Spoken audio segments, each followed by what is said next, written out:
Good morning, everyone. Hi, my name is Ashley from HongKong. This question is for Julie. Thanks, Julie, for the presentation. My question stands in the fact that every individual is unique, different needs, different wants.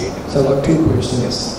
The first one is, do you see any correlation of an individual's personality, like individual traits like personality, motivation, towards building a well-being organization?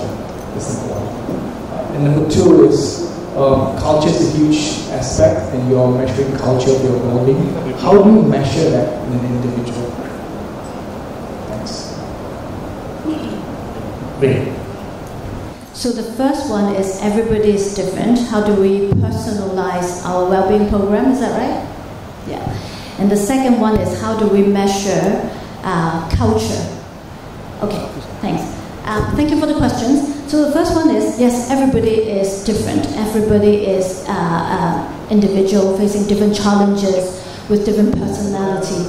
And this is why, again, when we design our programs, we take into account individualism, personalization, and how we do that is segmentation. So again, when we get the feedback, we get a lot of demographic details from our colleagues, different profiles. So based on the different profiles, we actually roll out different programs, more so at the local level actually. Actually at the beginning of the journey, we have a lot of discussion or debate around whether we want to go into specific sector or specific topics like working moms or a particular kind of practice.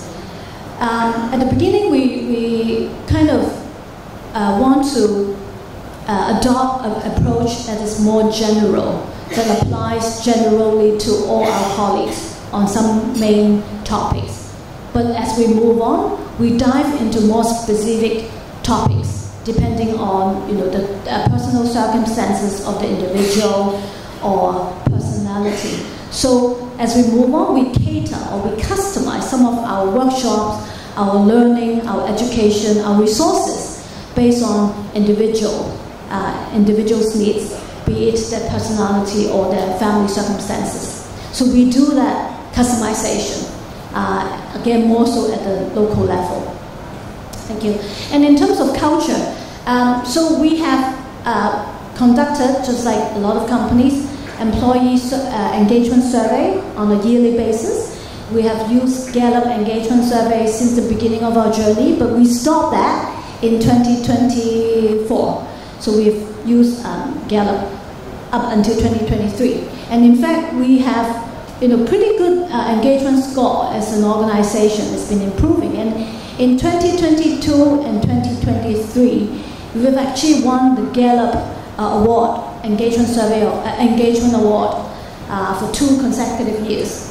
With the flying colors, we still decided that we want to do more. So we move on to Pecan survey, which is like a survey from Workday.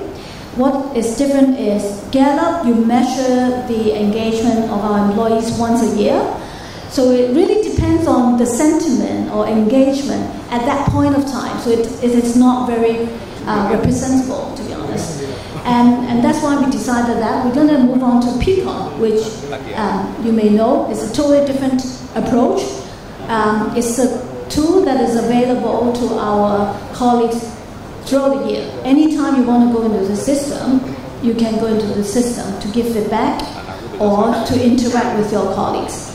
Now we do the engagement survey 3 times a year now. We talked about 4 times or 2 times. 4 times is too much work.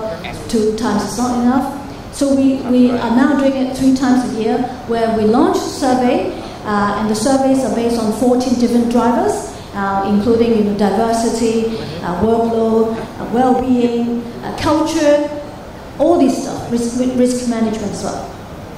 And based on these different topics, we measure the engagement of our colleagues, and we get a feedback from them, and that's real feedback. So once you have provided your score, your feedback, your manager can immediately go into the system and review and react and take actions to it. So this is how we measure our different focus areas, including culture. And again, well-being, efficiency or ROI is part of the survey. Thank you. Thank you. So now let's go to table 7.